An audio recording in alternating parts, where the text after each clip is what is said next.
Guys আমাদের হচ্ছে 2 দিন টানা ঝগড়া ছিল, ঠিক আছে। কাল থেকে আজ অবধি, ঠিক আছে। কাল থেকে কাল থেকে আজ অবধি ঝগড়া ছিল। আজকে সন্ধ্যাবেলা মাংস নিয়ে এসে ঝগড়াটা মিটলো গাইস, ঠিক আছে। ঝগড়াটা মিটলো মানে আমি তো মিল করতে চাইনি, ঠিক আছে।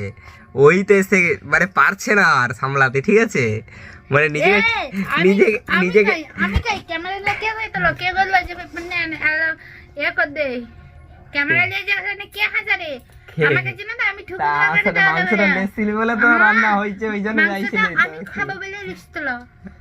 আরে সেটা বড় কথা না, মাংসটা লেসি হচ্ছে সেটা বড় কথা না।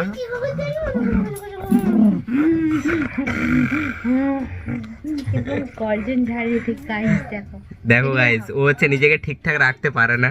মানে আমি ওর সামনে থাকলে না, ও নিজেকে কন্ট্রোল করতে পারে না। তবুও 2 দিন যে কিভাবে কন্ট্রোল করে রাখছিল একমাত্র ওই জানে, ঠিক আছে। আজকের মাংস নিয়ে আসা হয়েছে, কথা বলছি ওর সঙ্গে, হাসাচ্ছি। তারপরে মানে যা মাংস নিয়ে আসা হয়েছে, যা হাসাচ্ছি, তারপরে গায়ের ধারে কাছে চলে আসছি, ঠিক আছে। কি বলবো তোমাদের, ঠিক আছে।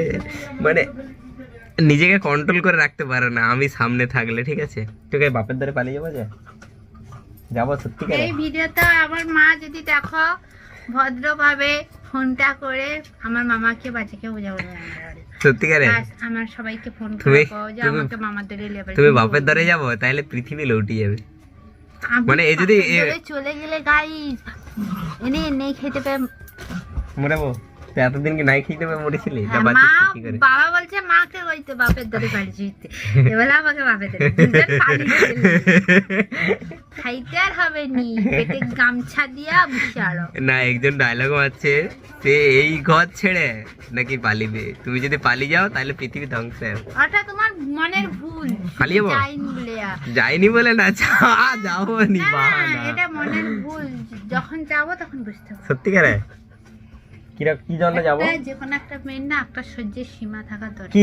কি কারণটা কি? সীমা দরকার। সীমা অতিক্রম হয়ে গেলে সীমা মানে কি? শিয়াল আর সীমার পার্থক্য? সে যখন পালিয়ে যাবে, শিয়াল সিলিকন আর অ্যালুমিনিয়াম, আর সীমা সিলিকন আর ম্যাগনেসিয়াম, ঠিক আছে।